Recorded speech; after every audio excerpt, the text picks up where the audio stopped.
CAA സമരവുമായി ബന്ധപ്പെട്ട് വളരെ നിർഭയമായി ഉയർന്നു നിന്ന് വർത്തമാനം പറഞ്ഞ ഒരാളാണ് സ്വരാ ഭാസ്കർ.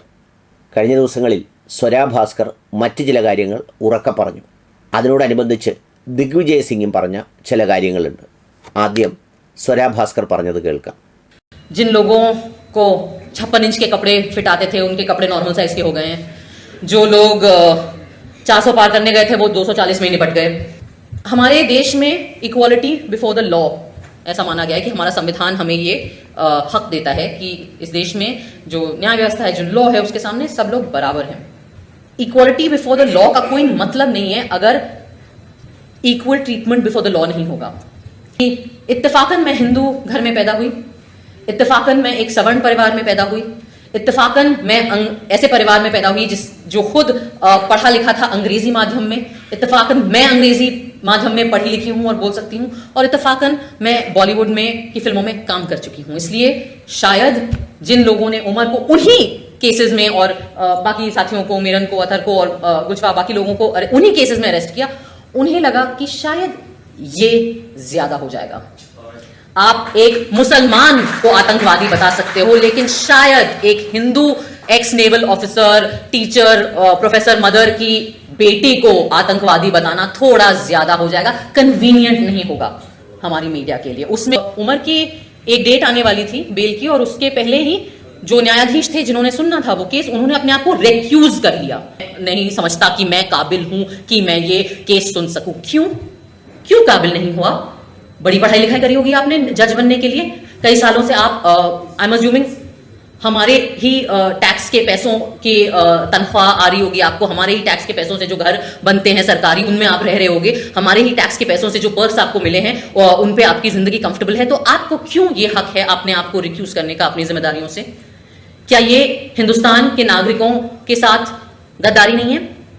आप केस पढ़ें, आप अपनी बुक्स देखें, आप अपना कॉन्स्टिट्यूशन देखें, आप जो भी IPC देखें, और आप उसके ऊपर डिसाइड करें. इसका आपको वक्त नहीं मिल रहा है. कपिल सिब्बल साहब ने कहा कि मुझे 20 मिनट दे दीजिए. आपको 20 मिनट नहीं मिल रहे हैं. माननीय प्रधानमंत्री के साथ आपको गणेश पूजा करने का बहुत वक्त मिल गया था, पर अपना काम करने के लिए 20 मिनट नहीं मिलते हमारे न्यायाधीशों को.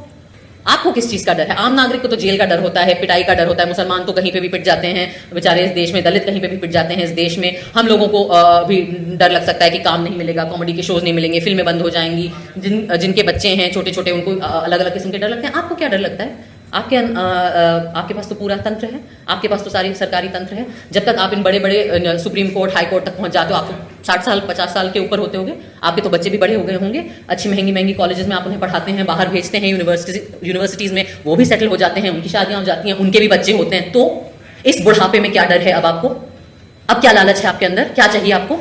हाँ, क्या जरूरत है? गवर्नर पोस्ट चाहिए, राज्यसभा जाना है. इतनी आपके अंदर लालच है कि आप महज आपका काम आपसे करने को हम मांग रहे हैं, वो आपसे नहीं हो रहा है. मानती कि ये किसी भी प्रकार का न्याय है. न्याय करने में होता है, न्याय बोलने में नहीं होता. न्याय भाषणबाजी नहीं होती, न्याय एक्शन होता है. लेकिन मैं ये भी कहूंगी कि अगर ऐसे ही चलते रहा तो वो जो खून के धब्बे हैं वो हमारी न्याय व्यवस्था के दामन पर भी लगेंगे, वो छींटे आप पर भी आएंगी. इसलिए इस मंच से मेरी अपील है, बहुत ज्यादा हम नहीं मांग रहे, अपना काम करिए. സ്വരാ ഭാസ്കറാണ് പറഞ്ഞത്. ആ പറഞ്ഞ വാക്കുകളും അപ്പോൾ ഉയർന്ന കയ്യടിയും ഇന്ത്യൻ ജനാധിപത്യത്തിൻ്റെ അണഞ്ഞുപോയെന്ന് വിചാരിക്കുന്ന, എല്ലാം ഇല്ലാതായെന്ന് വിചാരിക്കുന്ന ലോകത്തെ ചെറിയ ശബ്ദമാണ്, ചെറിയ മിന്നാമിനുങ്ങിൻ്റെ പ്രകാശമാണ്. സ്വരാ ഭാസ്കർ പറഞ്ഞത് വേറൊന്നുമല്ല. CAA സമരവുമായി ബന്ധപ്പെട്ട് ആ സമരത്തിൻ്റെ മുൻനിരയിൽ സ്വരാ ഭാസ്കറിനോടൊപ്പം നിന്നവരാണ് ഷാർജിൽ ഇമാമും ഉമർ ഖാലിദുമൊക്കെ അടങ്ങുന്നവർ. എന്നാൽ ഒരു എക്സ് നേവൽ ഓഫീസറായ ഹിന്ദുമത വിശ്വാസിയായ പ്രൊഫസറുടെ മകളായ എന്നെ ഒരു തീവ്രവാദിയാക്കുന്ന നിയമം കൊണ്ടുവന്നാൽ, അല്ലെങ്കിൽ എന്നെ ഒരു തീവ്രവാദിയാക്കാൻ ആര് ശ്രമിക്കില്ല, ഒൺലി ബിക്കോസ് ഞാനൊരു ഹിന്ദു ആയതുകൊണ്ട്. അതൊരു കൺവീനിയൻ്റ് അല്ല, അത് മാധ്യമപ്രവർത്തകർക്കും എഴുതി വിടാനൊരു സുഖം കിട്ടില്ല. എന്നാൽ ആ സ്ഥാനത്ത് ഒരു മുസ്ലിം പേരുകാരനാണെങ്കിൽ അവനെ തീവ്രവാദിയാക്കുന്നത് വളരെ സൗകര്യമാണ്. എന്നിട്ട് ആ പേരിൽ അവനെ അടച്ചിടുകയാണ്. എനിക്ക് ജാമ്യം കിട്ടി, അവർക്ക് ജാമ്യം കിട്ടാത്തതിൻ്റെ കാരണം അവർ മുസ്ലിം ആയതുകൊണ്ടാണ് എന്ന് മാത്രവുമല്ല, അവർ ഇതിൽ പറയുന്നുണ്ട്, ഈ ഷാർജിൽ ഇമാമിൻ്റെ ജാമ്യാപേക്ഷ പരിഗണിക്കുന്ന ബെഞ്ചിൽ നിന്ന് ഡൽഹി ഹൈക്കോടതിയിലെ ജഡ്ജി ഒഴിവാകുകയാണ് ചെയ്യുന്നത്. എന്താ കാര്യം? അദ്ദേഹത്തിനറിയാം ഇത് എടുത്താൽ ജാമ്യം കൊടുക്കേണ്ടി വരും. കൊടുത്താൽ അദ്ദേഹത്തിന് സംഭവിക്കാൻ പോകുന്ന എന്തെങ്കിലും കാര്യമോർത്ത് ഭയന്നിട്ടാണോ ഈ സംഗതി എന്നാണ് സ്വരാ ഭാസ്കർ ചോദിക്കുന്നത്. ഇത് കേവലം ആ സദസ്സിൽ മാത്രമല്ല ചോദിക്കുന്നത്.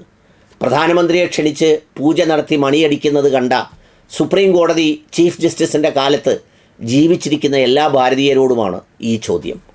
എന്തുകൊണ്ടാണ് അല്ലെങ്കിൽ എവിടെയാണ് നിയമവ്യവസ്ഥ നീതിപൂർവമാകുന്നത്, തുല്യനീതിയാകുന്നത്? ഇത് ചോദിക്കാൻ സ്വരാ ഭാസ്കറിനെ കഴിയൂ. വേറെ ആർക്കും ഇത് ചോദിക്കാനാവില്ല. കാരണം ചോദിച്ചാൽ രാഷ്ട്രീയക്കാരാണെങ്കിൽ രണ്ട് കാര്യമുണ്ട്. ഷാർജിൽ ഇമാമിനെ ഉമർ ഖാലിദിനെ പിന്തുണച്ചു എന്ന് പറഞ്ഞാൽ മറുവശത്തെ ധ്രുവീകരണം ഭയപ്പെടുന്നവർ. എന്നാൽ മുസ്ലിങ്ങളായ പല നേതാക്കൾക്കും ഈ ചോദ്യം ചോദിക്കണമെന്നുണ്ട്. പക്ഷേ അവരെയും തീവ്രവാദ മുദ്ര ചാർത്തുമെന്നുള്ളതുകൊണ്ടാണ് അവരും നിശബ്ദരാക്കപ്പെടുന്നത്. അപ്പോൾ ആരും ചോദിക്കാനില്ലാത്തൊരു ലോകത്ത് ഏതാണ്ട് 4 വർഷക്കാലമായി ഈ പറയുന്ന കേസുമായി ബന്ധപ്പെട്ട് ജാമ്യം പോലും നിഷേധിച്ച്, കുറ്റകരമായ സംഗതികൾ ചെയ്തിട്ടുണ്ടെങ്കിൽ വിചാരണ നടത്തി തൂക്കിക്കൊല്ലുന്നതിന് ഒരു തെറ്റുമില്ല. പക്ഷേ ജാമ്യാപേക്ഷ പോലും പരിഗണിക്കാതെ ഒരാളിനെ തുടരുന്നതിനെക്കുറിച്ചാണ് സ്വരാ ഭാസ്കർ പറഞ്ഞത്. ഇത് മനുഷ്യാവകാശത്തിൻ്റെ ചോദ്യമാണ്. ഇതൊരു മനുഷ്യൻ സ്വന്തം മനസാക്ഷിയോട് ചോദിക്കേണ്ട ചോദ്യമാണ്. കൂടെ പിടിച്ച സ്വരാ ഭാസ്കറിൻ്റെ ജാമ്യം വളരെ പെട്ടെന്ന് നൽകുമ്പോഴും ഇവർ രണ്ടുപേരും ഇരുട്ടറയ്ക്കുള്ളിലാണ്, പഠിക്കുന്ന വിദ്യാർത്ഥികളാണ്. അവരെ ജയിലിലടച്ചിട്ട് ഈ പറയുന്ന സംഗതികൾ ചോദ്യം ചെയ്യാനും ആ കേസ് കേൾക്കാൻ പോലും ന്യായാധിപന്മാർ തയ്യാറാവാത്ത ഒരു ഇന്ത്യ. സന്തോഷം തോന്നും അല്ലേ? കാരണം ആ കിടക്കുന്ന ആളുടെ പേരും ജാതിയുമൊക്കെ ഓർക്കുമ്പോൾ. പക്ഷേ ഇത് തകർന്നു പോകുന്നതൊരു വ്യവസ്ഥയാണെന്നും ആർക്കും നാളെ ഇത് സംഭവിക്കാമെന്നും ആരും ഓർക്കുന്നില്ലെന്ന് മാത്രം. വരുമ്പോഴേ ഓർക്കൂ. അത്രയേ ഉള്ളൂ.